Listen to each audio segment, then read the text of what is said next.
Hello everyone, welcome back to Russell's Movie Reviews, with the show where I review stuff that's mostly pretty good and maybe one of the best movies of all time, or a film that absolutely sucks and should remain in the depths of hell. Now, for the next few weeks, I will be discussing a certain trilogy of films that started off with absolutely beautiful potential and then ended on a complete travesty. Well, we'll find out my opinions on each of them as we go over these as we discuss the first film, Teenage Mutant Ninja Turtles, released in 1990. Now, I have seen this film several times, and like over my childhood, and this I wouldn't consider this to be one of the greatest films of all time, but I did consider this a good movie because this does have like like a lot of good points. But there's some points where today I kind of see them as kind of cringy, which I will discuss as the review goes on. Now, if you guys aren't familiar with the Teenage Mutant Ninja Turtles, it should be pretty well known who these guys are, but they originally started out as a comic series back in the mid 1980s. I forgot. I'm not gonna exactly pinpoint which year it was because honestly, I don't really know. But somewhere around the mid to late 80s, and uh, due to the mm, due to the success of the comics, they produced a cartoon series in 1987, which was a huge success with kids, lasting over 10 seasons, up till I believe around like somewhere like in the mid 90s. Now, in the midst of the cartoon like booming, around I think season 3 of Teenage Mutant Ninja Turtles, they thought, hey, might as well make a full length feature film. Uh, and on March 30th of 1990, it came out, and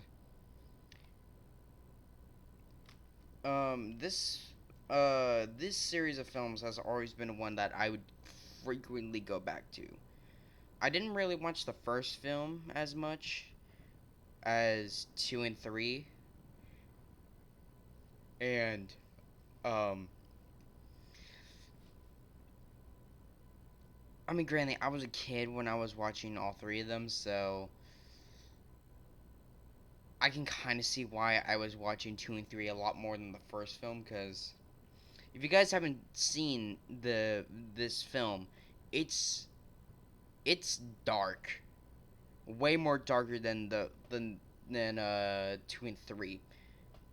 Like 2 and 3 are a lot more kid friendly, a lot more lighter tone than this film.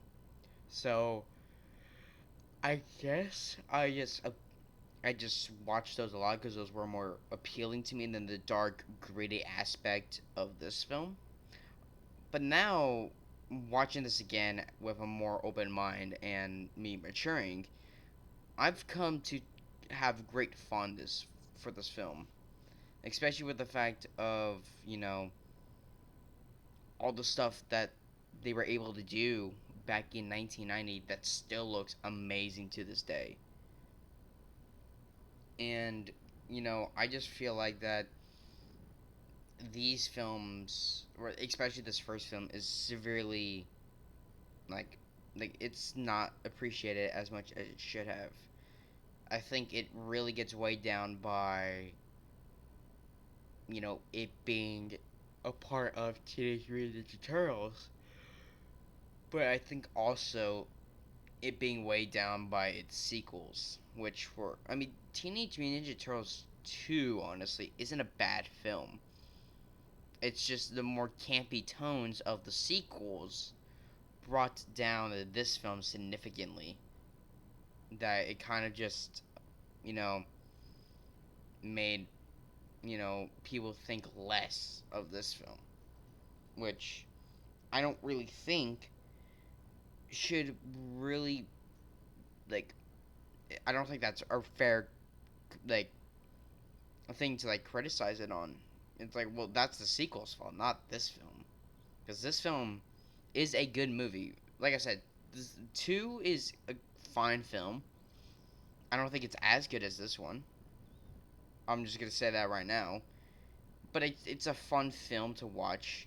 I feel like that if you wanted to watch any of the three films, I would probably watch two on a normal day. If I just went, hey, I want to watch a Ninja Turtles film, I would probably go with two, because honestly, this film, you need to be in the for me at least, I need to be in the right mood to watch it. But with that out of the way, um, let's get on to the review itself.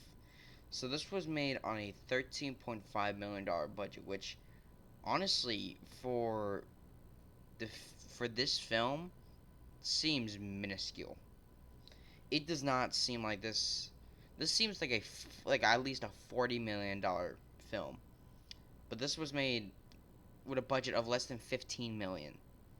So that shows you how much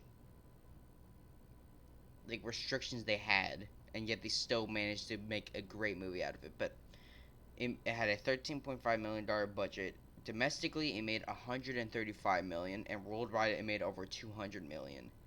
And I'm just gonna get this fun fact to point out of the way real quickly, since it kind of has to tie in with what I just said.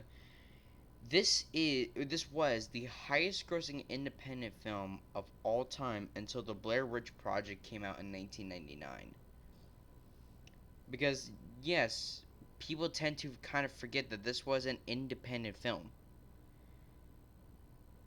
It was really, you know, made with no studio interference.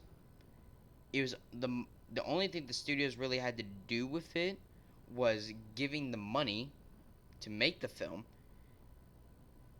overseeing the editing process, and then releasing it in theaters. Because I think Golden Harvest provided most of the money. I think about I think the original budget was about 8 million. If I'm wrong about that, then please correct me in the comments. But I think I had a budget around 8 million, and then by the time at some point during production they realized, oh shoot, we're running out of money.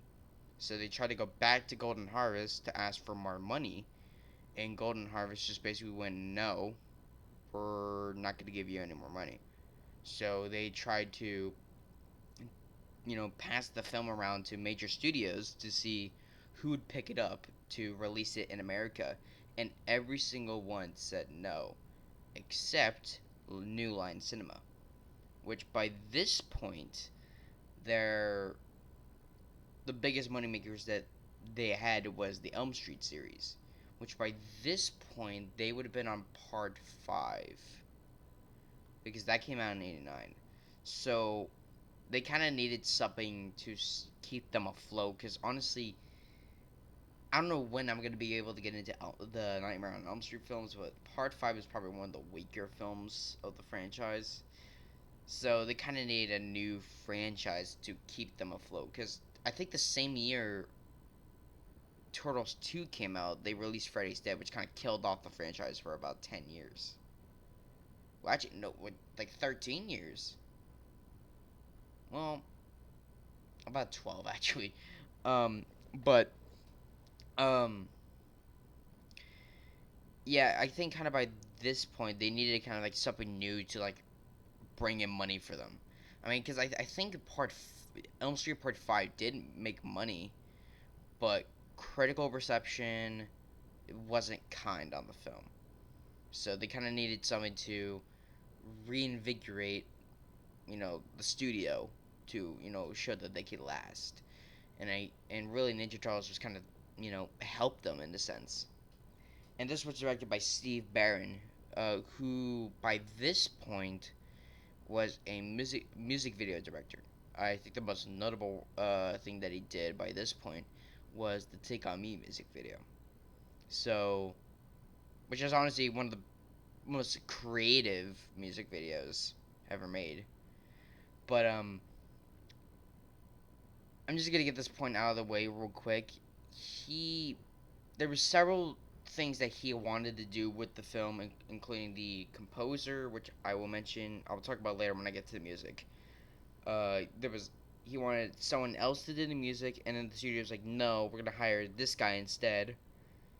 I think several things in the film got cut, and overall, it was just not how he wanted the film to go. And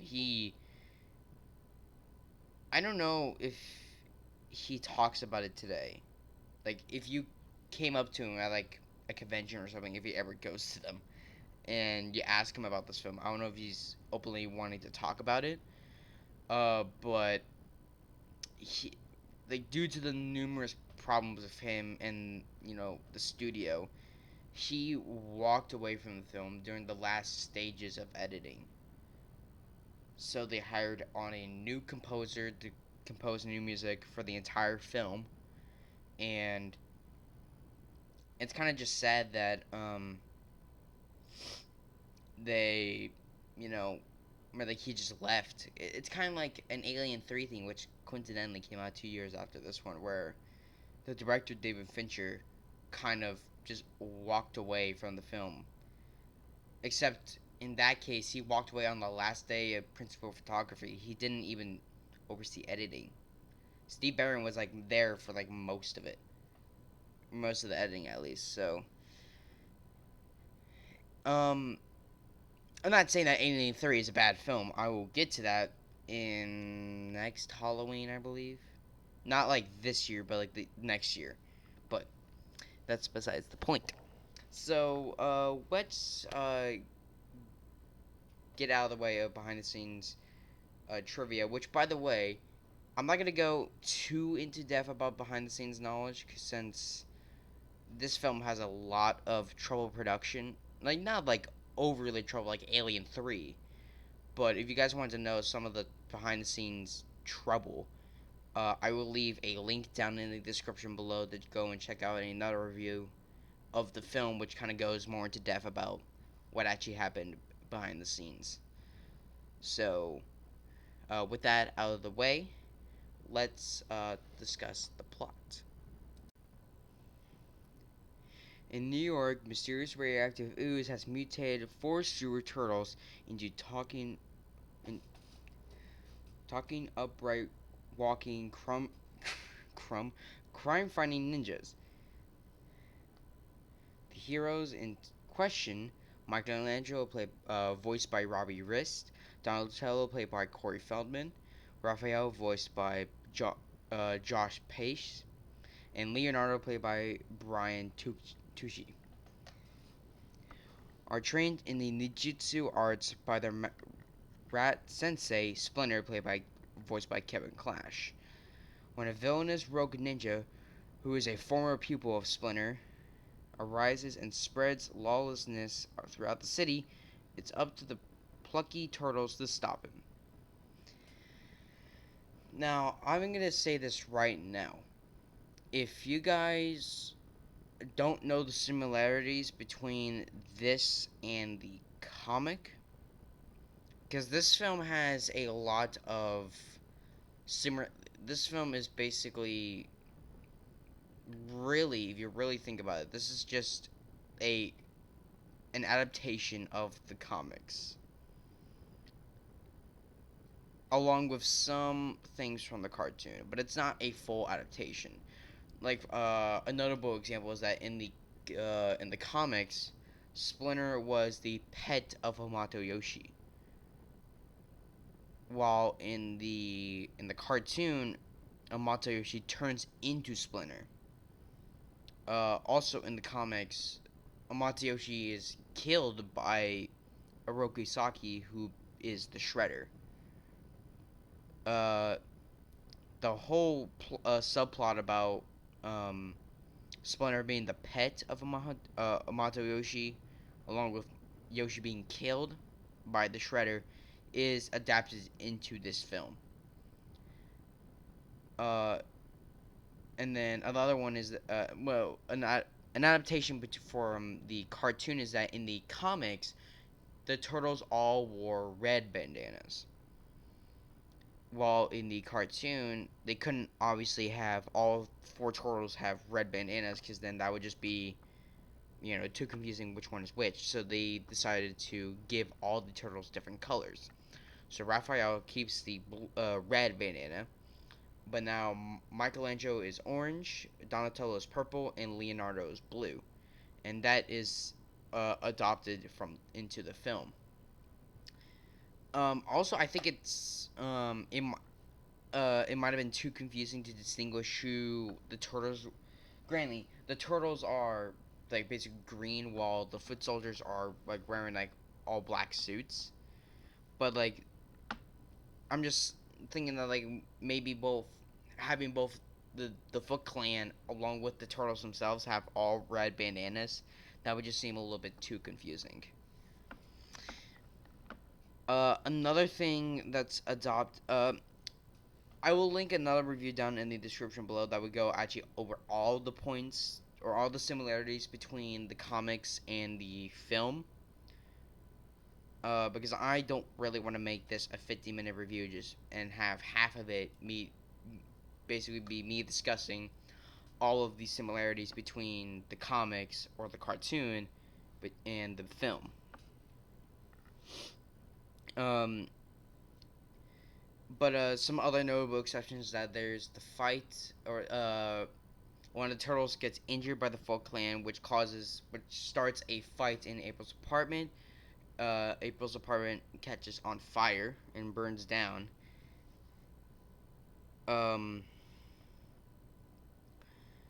they have to heal the turtle back up to health, and then they fight Shredder on the roof of a building. The only thing different between that confrontation between the comic and the film, what is that in the comics they kill Shredder off like in within the first comic, or like within like the first like spread of comics that is adapted to like for the film. Um, like Michelangelo, no, not Michelangelo, like Leonardo slices the crap out of Shredder, and then he falls off the building. While in the film, Splinter shows up and uh, like Shredder charges him, and then um, kind of it's like Splinter kind of just dodges him and kind of leans him over the edge with a pair of nunchucks, and then makes basically Shredder fall into a garbage truck where Casey Jones kind of just crushes the thing onto him. Um, so yeah, but like I said, if you guys want to know all the differences, you can either look it up, uh, or at least try to, or go to the other video in the second video link in the description below, which will at some point in the video discuss um, like the changes between the comics and slash cartoon and then the film itself.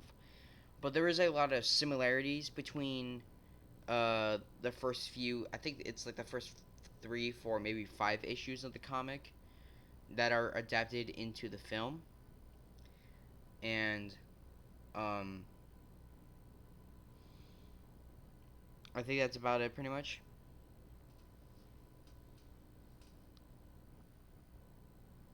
Um, but to I guess to get this really out of the way, because really you can't talk about the Ninja Turtle films without mentioning uh, you know, the animatronics, because that's honestly one of the most notable things about these three films, and one of the most discussed things about all three films is how well the animatronics are, which they are great. They're absolutely fantastic. They are done by the Jim Henson Company, which, if you guys are fans of my channel, you guys know that in season 3, I discussed the Dark Crystal, which I believe was their first feature film project. Like with the Jim Henson's company, like like like the Creature Shop. That was their first film, was the Dark Crystal, and then they did Labyrinth, and then after Labyrinth they did this film, which unfortunately, if you guys are fans of the film, you guys know what I'm about to say next. This was unfortunately the last film that Jim Henson ever worked on. I think this was like shortly after the film's release. Uh, Jim Henson unfortunately did pass away. Luckily, he is dedicated at the beginning of the second film, which I'm just gonna say this right now. Both the first two films have were the creatures were done by Jim Henson's company, so um, that that is a a good thing that they are relatively the same throughout. And like I said, Jim Henson's name is dedicated at the beginning of the second film, so that is nice to know that they did actually decide to do that instead of just not doing it at all. Um, but and yeah, it is a real shame that he did pass away after the film came out. And I think I might be wrong about this, and tell me if I'm wrong in the comments. But I believe that TMNT 2 was the last film that the Creature Shop worked on, because I think the rest of the productions that they did were television, like Muppets, Sesame Street, and probably stuff like that. Um, well, actually, no, never mind. But the animatronics in this film are great. I think they had about a. I may be wrong about this again, but I think they had about a $5 million budget to do all the suits and the animatronics, and they came out fantastic. They each there's technically three performers for each turtle. There is the guy in the suit for all the in-camera stuff. There is the stunt performer where they wear basically for example, I'm gonna take Leonardo for example. The actual actor that's like, for example, like all the talking scenes, he was played by David Foreman, like where he just sits around and has like the servos in his head and you can see like all the animatronics moving. For all the stunts and like all the action scenes, they made uh rubber versions of this. I mean, I think they're all rubber, but they basically made a lower scaled down version of the suit, which is basically I believe the same, but it's a I think it's a more robust suit, and obviously it doesn't have the servos in the head, so that they can easily like do like flips and like do all these action scenes and stuff like that, and that is played by the stunt performer, and then you have all the voice for every single scene, which is played by Brian Tucci, and then same goes for Michelangelo, Raphael, and Donatello. So basically, each turtle has three performers. Well, I believe Splinter technically only has two. I believe um, uh, Kevin Clash does the voice for Splinter, which is fantastic. But actually I think that Kevin Clash also um did the puppetry for all the in-camera stuff, because basically Splinter doesn't really walk around. He doesn't really even stand up. Most of the film, he's like sitting down in a chair, or he's like being when he gets captured, he is like hanging up on chains. I think the only time that you really see him standing up is when he pops up at the in the end fight, and then I think when he's holding Shredder over the edge, um, and then like all the scenes after that, I think it's just like a top torso kind of thing. And I think they did use the same. Well, I think they did use the same puppet for Turtles 2 for Splinter. And um, so yeah, but yeah, all the animatronics in this film, fantastic. The voice talents are great. Like I already said about the turtles, Brian Tucci plays Leonardo. Robbie Rist plays Michelangelo. Josh Pace or Pash, I think it's Pace. Sorry if I butchered that name. Plays Raphael, and the legendary Corey Feldman plays Donatello. Now, if you guys are a fan of horror films, you guys may know, or just films in general, you guys may know Corey Feldman from Friday the 13th Part 4 and 5. Also, The Goonies, Stand By Me, a lot of classic 80s films. Um, and he obviously voiced Donatello. Unfortunately, in the second film, he does not voice Donatello, because he was having problems with with drugs and stuff like that. But he did return for the third film, which I actually want to see if it actually says who played him. Actually, I think I might have.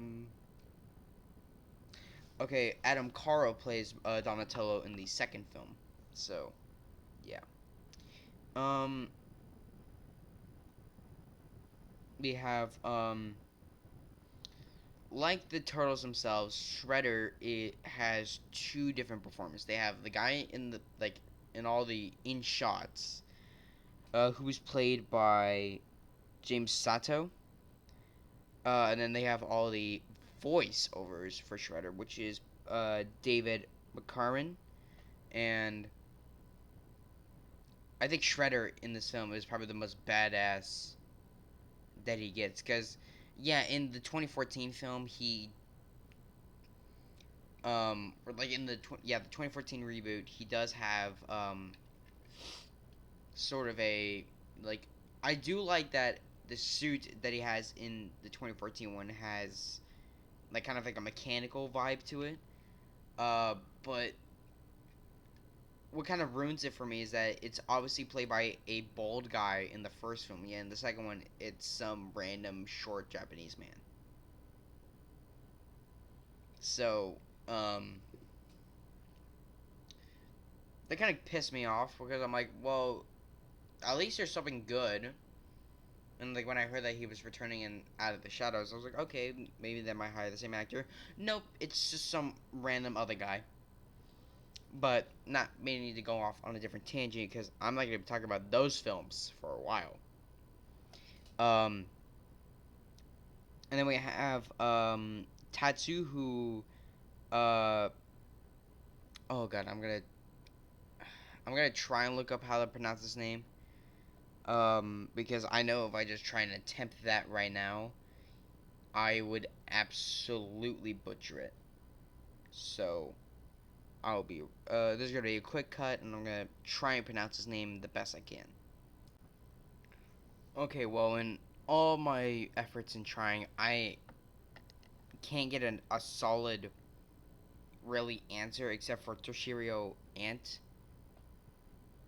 So I don't think that's how you pronounce his name in English, but just for the sake of not offending anyone or him, I'm not gonna try and pronounce his name because I'm probably gonna get a lot of hateful comments for trying to pronounce it and screwing it up. So I'm not even gonna try it. But the actor playing Tatsu does fine, and then he's voiced by Michael McConaughey, or actually, um, but like Shredder, he has like an actor and then a voiceover, and I think Tatsu is fine.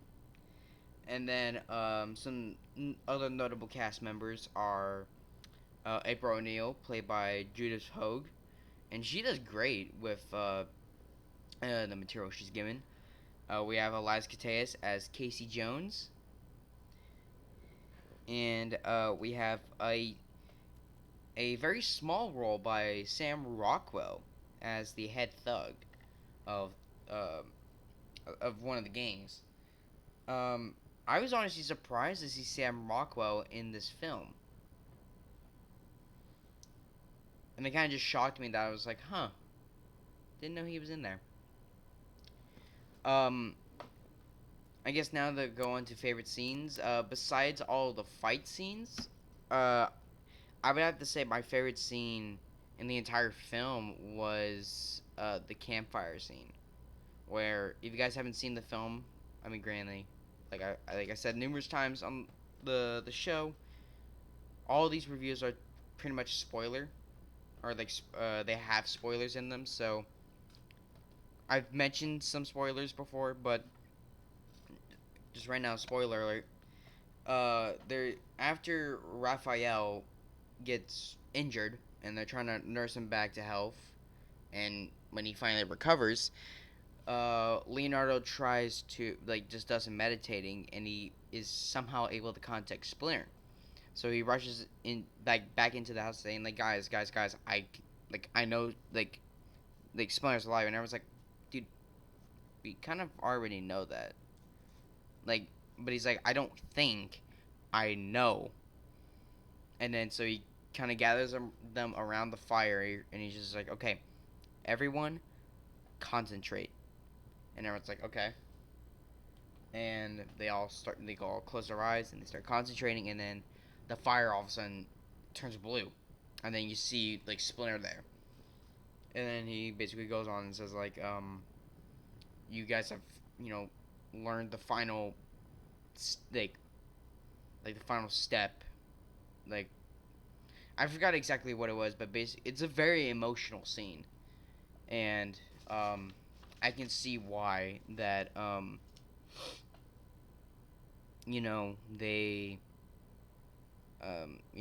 the turtles would get so emotional because it's probably like at this point in the film it's like the last time they're ever gonna see Splinter, like that's what they think. So it's like very emotional. So I can absolutely get that. Like I said, the music was changed. Because let me try.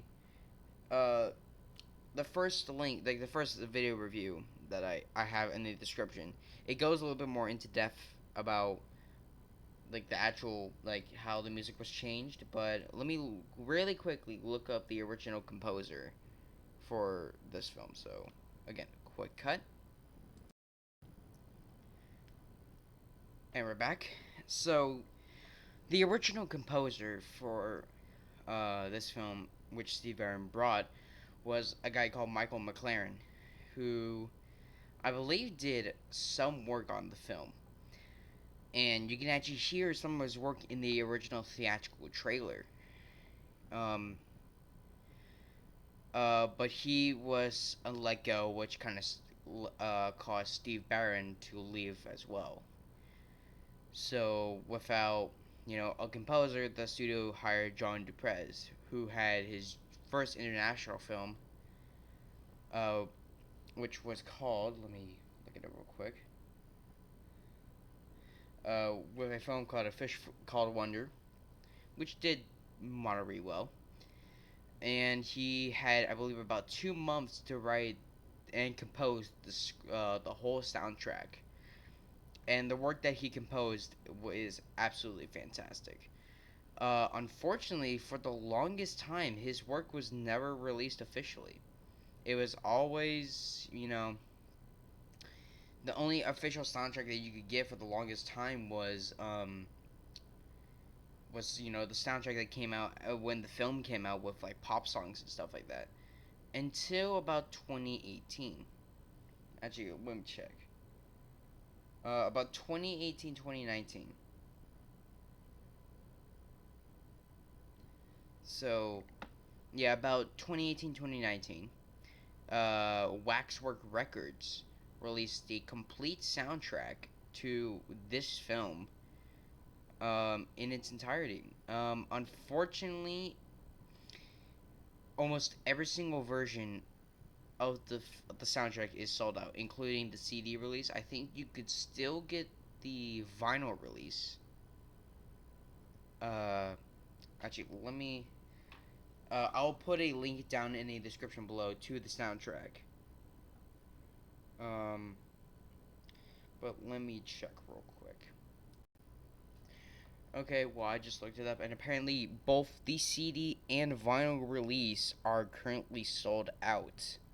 So, if you want to try and get the complete soundtrack, you have to either get it off of secondhand markets, which could cost you a pretty penny in order to get it, or if you're not insane, you can stream it on various streaming platforms, including YouTube Music.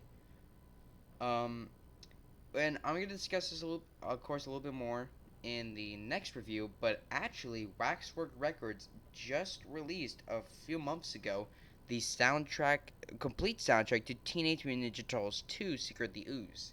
Now, the vinyl release is sold out, but the CD release is still available for you guys to purchase on the Waxwork Records, the website. And of course, you could probably get this one as well on secondhand markets, but I don't think this one is as expensive as the original. Um, Now I would be amazed if I could get a soundtrack version, like a CD version of the original soundtrack, but I'm not gonna pay over $100 just to have a sealed copy. And plus, it's already streaming on YouTube Music anyway, so I could just stream it off of there. Um, but yeah, really, final thoughts on Teenage Mutant Ninja Turtles. It is a very good movie that I don't think many people like. Too many people, I think, criticize it. Um, and I think a lot more people should actually recognize this film as being, good and not being tied down by its lackluster sequels. Especially this guy down here. Um, but yeah, the first film is a great independent film that I feel like everyone should watch. And stay tuned for next week, where I'm going to be discussing Teenage Mutant Ninja Turtles 2: The Secret of the Ooze. So anyway, guys, hope you guys enjoyed this episode of Russell's Movie Reviews, and stay tuned for next week for the review of TMNT 2: Secret of the Ooze.